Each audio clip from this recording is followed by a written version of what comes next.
Hello friends, today we are going to discuss about one of the poems of 8th class and the title of the poem is Try Again. आपण 8व्या वर्गामधल्या एका कवितेविषयी चर्चा करतोय. त्या कवितेचं title आहे Try Again.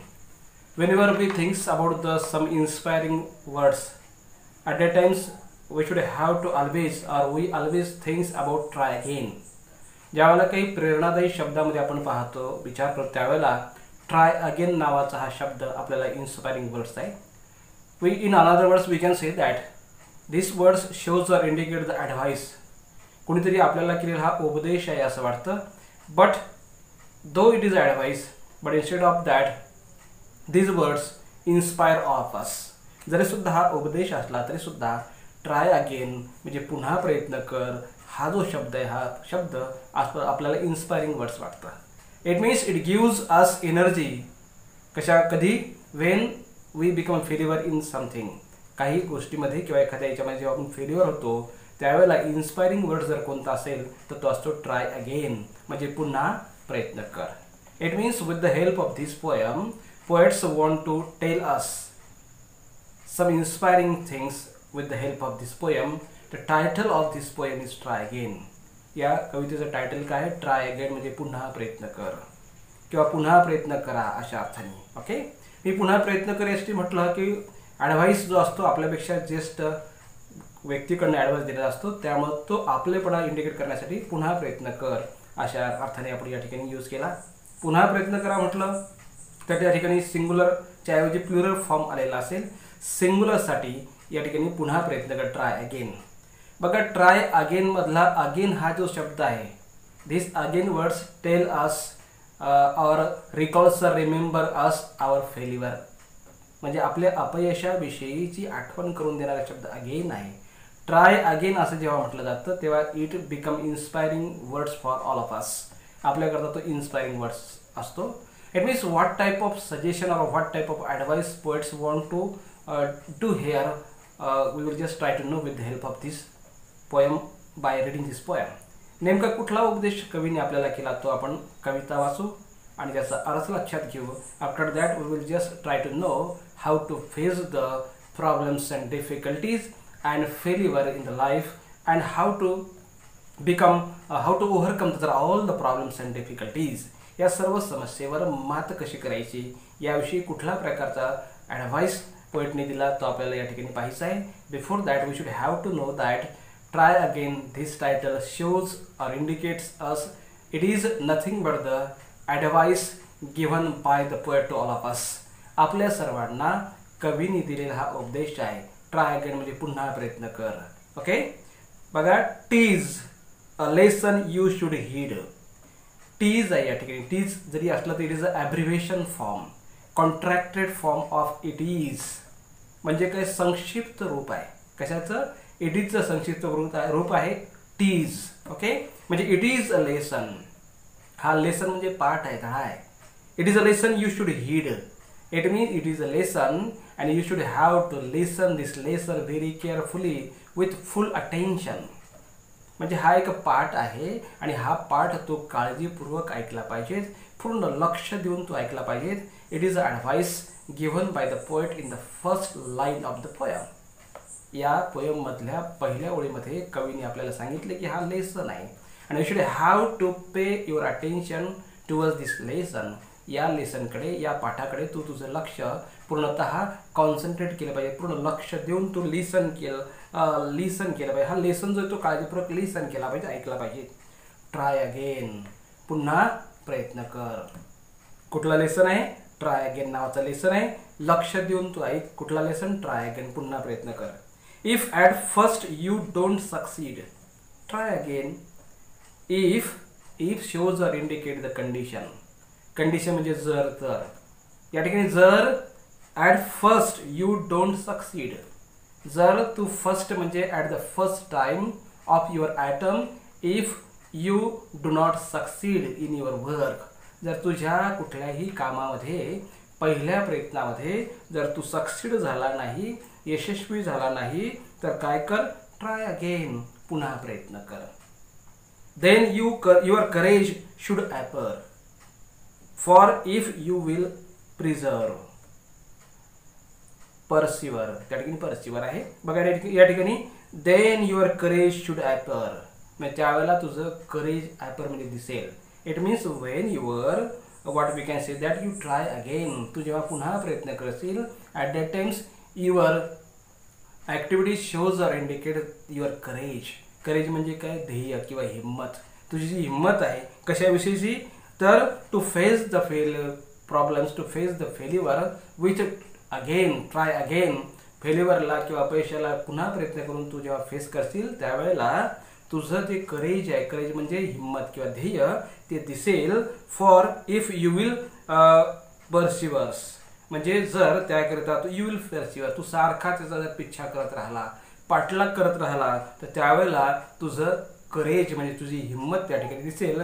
म्हणजे तू failure झाला जरी असला तरी सुद्धा तुझं करेज त्या ठिकाणी दिसेल. कारण इफ यू विल परसिवर, तू जर पाठलाग किंवा त्याचा पिच्छा जर करत गेला तर त्याचं करेज त्या ठिकाणी दिसेल. You will conquer, never fear. You will conquer, will shows or indicate the definite, certainty, म्हणजे निश्चितपणे पोएट असं सांगतो की you will conquer, you will win, तू नक्की जिंकशील. नेव्हर फिअर, कधीही भीती वाटू देऊ नको, तू नक्की जिंकशील. ट्राय अगेन, त्यासाठी काय कर, पुन्हा प्रयत्न कर. ट्राय अगेन, पुन्हा प्रयत्न कर. वन्स और ट्वाइस, एकदा प्रयत्न कर नाहीतर दोनदा प्रयत्न कर. Okay. Though you should fail, जरी तू फेल झाला असेल, अयशस्वी झाला असेल तरी सुद्धा ट्राय अगेन, पुन्हा प्रयत्न कर. त्या ठिकाणी सांगितलं वन्स और ट्वाइस, एकदा प्रयत्न कर किंवा दोनदा प्रयत्न कर, बट ट्राय अगेन, पुन्हा प्रयत्न कर.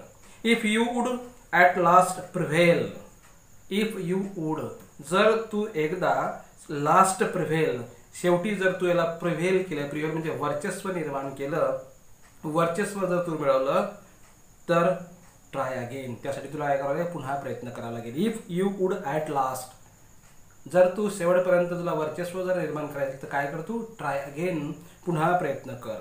इफ वी स्ट्राईव्ह, स्ट्राईव्हचा या ठिकाणी अर्थ आहे खूप प्रयत्न कर. हार्ड वर्किंग ज्याला म्हणतो त्याला स्ट्राईव्ह असं म्हणायचं, खूप प्रयत्न कर.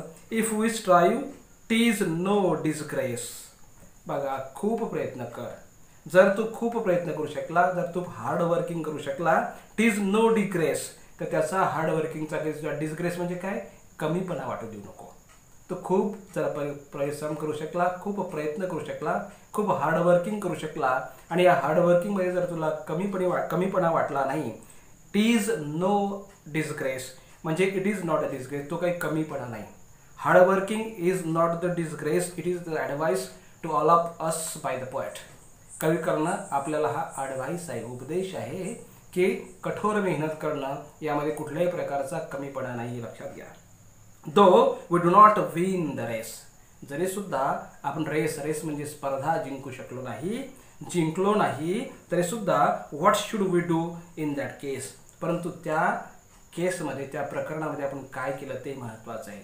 स्पर्धा जिंकणं महत्त्वाचं नाहीये, स्पर्धा जिंकू शकलो नाही तरी हरकत नाही, परंतु आपण त्यामध्ये, त्या प्रकरणामध्ये, त्या विषयामध्ये किती प्रयत्न केला हे महत्त्वाचं आहे. हे समजून घेतलं आणि हे जर तो करू शकला, आणि हे करत असताना जर तू ट्राय अगेन, पुन्हा तुला यासाठी प्रयत्न करायचे, पुन्हा प्रयत्न कर. If you find your task is hard, if you find, तुला जर असं वाटलं की तुझं टास्क म्हणजे काम कसं आहे, हार्ड आहे, हार्ड म्हणजे कठीण आहे, असं जर तुला वाटलं तरी सुद्धा काय कर, ट्राय अगेन, पुन्हा प्रयत्न कर. Okay. Time will bring you your rewards, time will bring, no one can give us rewards, आपल्याला कोणी सुद्धा रिवॉर्ड्स देत नसतं लाईफमध्ये, लक्षात ठेवा. Only times gives us reward to all of us, आपल्याला वेळ काय करत असते, बक्षीस देत असतं. कोणी व्यक्ती, कुठली संस्था आपल्याला बक्षीस देत नसते. Times what we can say that gives us rewards, आपल्याला खरं बक्षीस जे असतं किंवा बक्षीस कोण देतं तर आपल्याला टाइम हे बक्षीस देत असतं. आणि time is the what we can say that true admire of the person, माणसाचं खरं कौतुक करणारा जर कुठली गोष्ट असेल तर तो फक्त वेळ आहे. आणि वेळ ही काय करते माणसाला, time will bring you your rewards, या ठिकाणी पोएट सांगतो की वेळ तुला काय घेऊन येईल, तुझा रिवॉर्ड्स, तुझं बक्षीस काय कोण घेऊन येईल, वेळ घेऊन येईल. विल ब्रिंग, ब्रिंग म्हणजे आणेल. त्यासाठी तुला काय करावं लागेल, ट्राय अगेन. परंतु काय कर, तू पुन्हा प्रयत्न कर. Time will bring you your rewards. वेळ तुला तुझा बक्षीस किंवा पुरस्कार जो आहे तो घेऊन येईल. तुला फक्त एकच करायचं आहे, ट्राय अगेन, पुन्हा प्रयत्न कर. ऑल दॅट अदर फॉक can do, all that other फॉक, बाकीच्या सर्व ज्या लोकांनी जे करू शकले, वाय, ते सर्व लोक हे का करू शकले, वाय, का, with patience may not you, त्यांच्याकडे काय होता, पेशन्स होता. पेशन्स म्हणजे चिकाटी होती, मे नॉट यू, की जे तुझ्याकडे नाहीये. बाकीच्या लोकांनी हे सर्व जे काही रिवॉर्ड्स मिळवले याचं कारण काय, त्यांच्याकडे पेशन्स होता म्हणजे चिकाटी होती, आणि मे नॉट यू, कदाचित जे तुझ्याकडे नाहीये. It means it is what we can say that advice करत असताना सुद्धा त्या ठिकाणी आपल्यामधले उणीव सुद्धा या ठिकाणी सांगितलं की मोठी माणसं जी असतात त्यांच्या अंगी चिकाटी असते, तर आपल्या अंगी चिकाटी नावाची गोष्ट मात्र नाहीये. Why with the patience may not you, त्यांच्याकडे पेशन्स आहे, आपल्याकडे पेशन्स नाहीये, म्हणजे चिकाटी नाहीये, असा प्रश्नचिन्ह निर्माण केला. Only keep this rule in view, फक्त एकच कर, हा रूल जो आहे, हा रूल म्हणजे नियम, तू लक्षात ठेव. कुठला नियम आहे, द रूल्स ऑफ पेशन्स, चिकाटीचा जो नियम आहे रिवॉर्डसाठी, तो तू लक्षात ठेव आणि ट्राय अगेन, पुन्हा प्रयत्न कर. It means it is nothing but the poet, but it is the advice given by the poet to all of us.